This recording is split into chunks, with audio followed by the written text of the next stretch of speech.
It is time we end segregation in our education system by Olivia Hoy. Some history behind it. The Brown versus Board of Education Act of 1954 came into effect.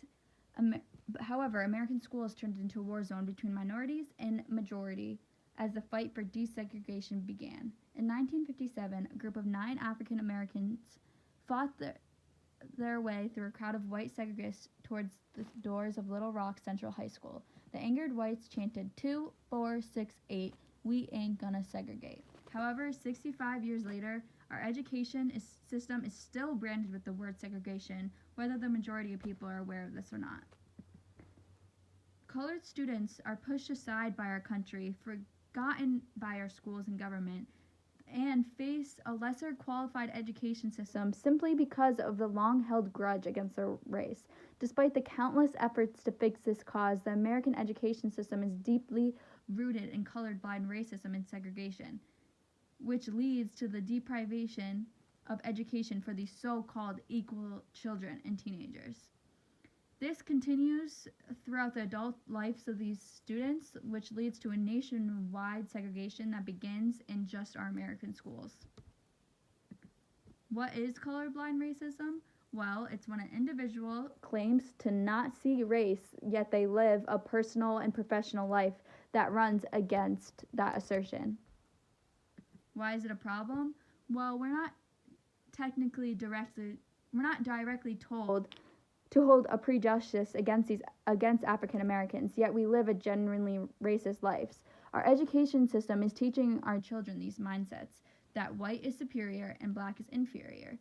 The narrative we learn as children manipulates our view of race, who is equal and who is lesser. Just to explain that a little bit, the content in our schools is biased towards African Americans, with a primary focus on the white man's impact, and it's time we change that.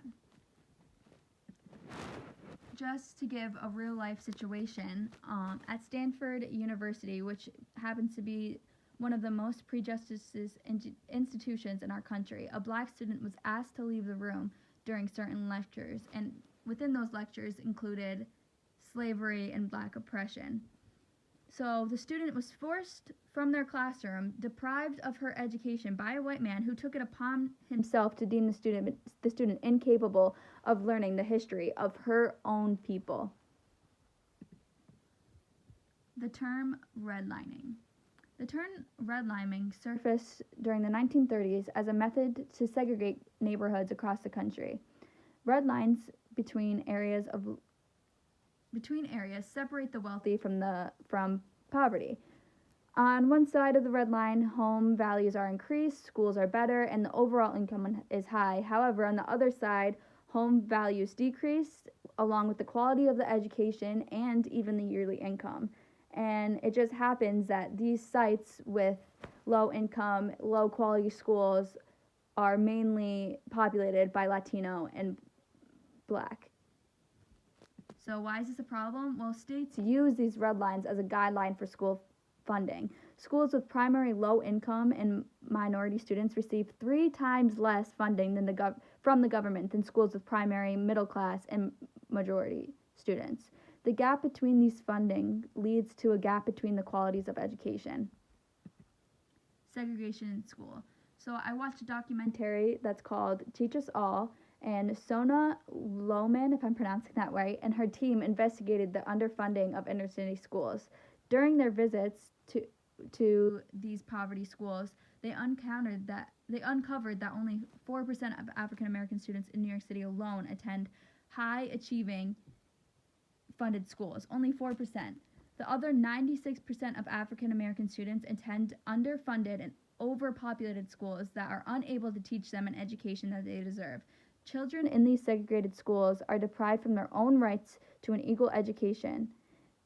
The limited funding of these schools leads to a diminished education and success rate for African American students, forcing them to fight for their lives as adults simply just to make ends meet.